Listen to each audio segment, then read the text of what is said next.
Hi friends, welcome back to my channel. ఈరోజు వీడియోలో పండగలప్పుడు ప్రసాదంగా పెట్టడానికి చింతపండు పులిహోరని టేస్టీగా ఇంకా సింపుల్గా ఎలా తయారు చేసుకోవచ్చో చూపించబోతున్నాను.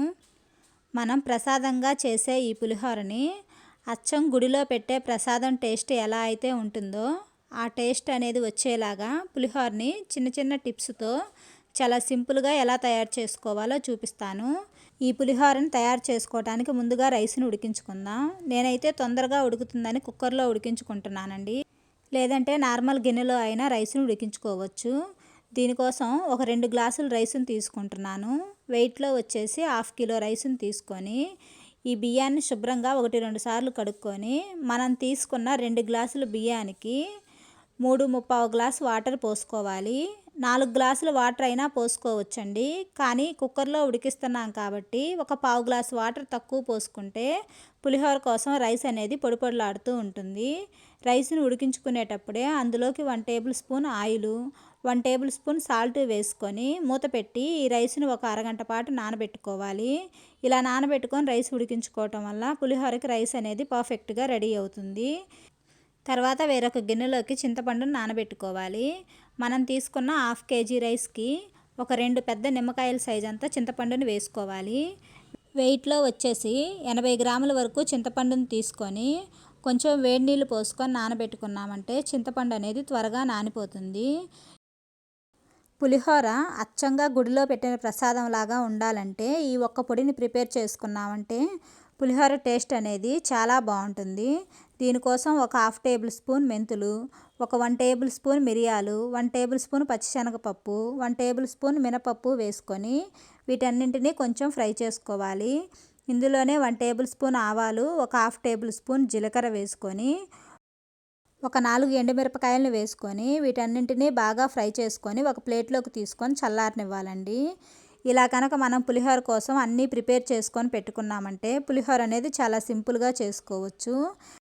తర్వాత మనం నానబెట్టుకున్న రైస్ని స్టవ్ మీద పెట్టి ఒక 3 విజిల్స్ వచ్చేంత వరకు మంటను మీడియం ఫ్లేమ్లో ఉంచుకొని ఉడికించుకున్నామంటే మనకి రైస్ అనేది పర్ఫెక్ట్గా ఉడికిపోతుంది. చూడండి, 3 విజిల్స్ తర్వాత ప్రెషర్ మొత్తం పోయిన తర్వాత ఇలా మూత తీసి చూసామంటే మనకి రైస్ అనేది పొడిపొడిలాడుతూ పర్ఫెక్ట్గా ఉడికింది. ఈ రైస్ మొత్తాన్ని ఒక వెడల్పాటి ప్లేట్లో కానీ బేషన్లో కానీ వేసుకొని ఫ్యాన్ కింద ఒక 5 నిమిషాలు చల్లార్చుకున్నామంటే మనకి పులిహోర కోసం రైస్ అనేది పొడిపొడిలాడుతూ రెడీ అవుతుంది. ఇందులోనే ఒక 2 రెమ్మల కరివేపాకు, ఒక 1/2 టేబుల్ స్పూన్ పసుపు వేసుకొని రైస్ మొత్తం కలిసేలాగా కలుపుకోవాలి. ఇలా కలుపుకున్నామంటే రైస్ అనేది ఆ కరివేపాకు ఫ్లేవర్తో టేస్ట్ చాలా బాగొస్తుంది. తర్వాత ఒక మిక్సీ జార్ తీసుకొని మనం రెడీ చేసుకొని పెట్టుకున్న పప్పులన్నింటినీ మిక్సీ పట్టుకున్నామంటే మనకి పులిహోర కోసం మసాలా పౌడర్ అనేది రెడీ అయిపోతుందండి. ఈ ఒక్క పౌడర్తోనే పులిహోర టేస్ట్ అనేది చాలా బాగుంటుంది.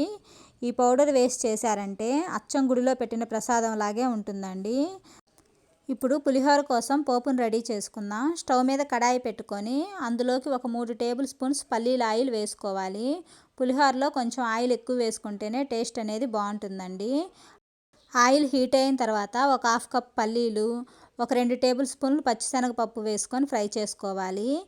ఇవి కొంచెం ఫ్రై అయిన తర్వాత ఇందులోనే 2 టేబుల్ స్పూన్ మినపప్పు వేసుకొని ఫ్రై చేసుకోవాలి. తర్వాత ఇందులోనే 1 టేబుల్ స్పూన్ ఆవాలు, ఒక 1/2 టేబుల్ స్పూన్ జీలకర్ర వేసుకోవాలి. మీకు అవైలబుల్గా ఉంటే ఒక 5-6 జీడిపప్పులు పలుకులు వేసుకొని ఫ్రై చేసుకున్నారంటే తినేటప్పుడు మధ్య మధ్యలో ఆ జీడిపప్పులు తగులుతూ పులిహోర టేస్ట్ బాగుంటుందండి. వీటన్నింటినీ బాగా ఫ్రై చేసుకున్న తర్వాత ఇందులోనే ఒక 5-6 పచ్చిమిరపకాయలను కట్ చేసుకొని వేసుకోవాలి.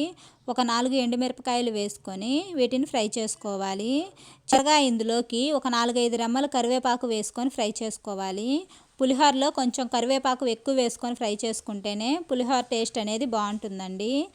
తర్వాత ఇందులోనే ఒక 1/2 టేబుల్ స్పూన్ పసుపు, ఒక 1/2 టేబుల్ స్పూన్ ఇంగువ వేసుకొని కలుపుకున్నారంటే పులిహోర కోసం పోపు అనేది రెడీ అయిపోతుంది. ఇలా రెడీ చేసుకున్న పోపుని ఒక గిన్నెలోకి తీసుకొని పక్కన పెట్టుకోవాలి. తర్వాత ఇదే పాన్లోకి మనం నానబెట్టుకున్న చింతపండులో నుంచి గుజ్జును తీసుకొని ఆ చింతపండు రసాన్ని వేసుకొని ఉడికించుకోవాలి. ఇలా చింతపండుని అదే పాన్లో ఉడికించుకోవటం వల్ల మనం సపరేట్గా ఆయిల్ ఏమీ వేయకుండా తక్కువ ఆయిల్తో చింతపండు గుజ్జుని ఉడికించుకోవచ్చు. ఇలా చింతపండు ఉడికించుకునేటప్పుడు అందులోకి ఒక 2-3 పచ్చిమిరపకాయలు, మనం తీసుకున్న రైస్కు సరిపడా సాల్ట్ని వేసుకొని ఉడికించుకోవాలి. పచ్చిమిరపకాయలు ఇలా చింతపండు గుజ్జులో వేసి ఉడికించుకున్నామంటే మంట అనేది లేకుండా తినేటప్పుడు పుల్ల పుల్లగా నోటికి తగులుతూ టేస్ట్ అనేది చాలా బాగుంటుంది. ఒక 3-4 నిమిషాల పాటు ఉడికించుకున్నామంటే చింతపండు గుజ్జు అనేది రెడీ అయిపోతుంది. తర్వాత మనం కలిపి పెట్టుకున్న రైస్లోకి మనం ముందుగా ప్రిపేర్ చేసి పెట్టుకున్న మసాలా పౌడర్ని వేసి రైస్ మొత్తం కలిసేలాగా కలుపుకోవాలి. తర్వాత ఇందులోనే మనం ఉడికించుకొని పెట్టుకున్న చింతపండు గుజ్జుని ఫ్రై చేసి పెట్టుకున్న పోపు దినుసులన్నింటినీ వేసుకొని రైస్ మొత్తం కలిసేలాగా బాగా కలుపుకోవాలండి. పులిహోరని కలిపేటప్పుడు గరిటె సహాయంతో కాకుండా ఇలా చేత్తో కలుపుకున్నామంటే పులిహోరని కలిపేటప్పుడే ఆ ఉప్పు, పులుపు, కారం అన్నీ పులిహోరకు పట్టి పులిహోర టేస్ట్ అనేది చాలా బాగుంటుంది. ఇంతే అండి, చాలా సింపుల్గా గుడిలో పెట్టే ప్రసాదం పులిహోర రెడీ అయిపోతుంది. ఫస్ట్ టైం మా ఛానల్ చూసేవాళ్ళు తప్పకుండా సబ్స్క్రైబ్ చేయండి. ఈ వీడియో మీకు నచ్చినట్లయితే లైక్ చేయండి, షేర్ చేయండి. Thank you.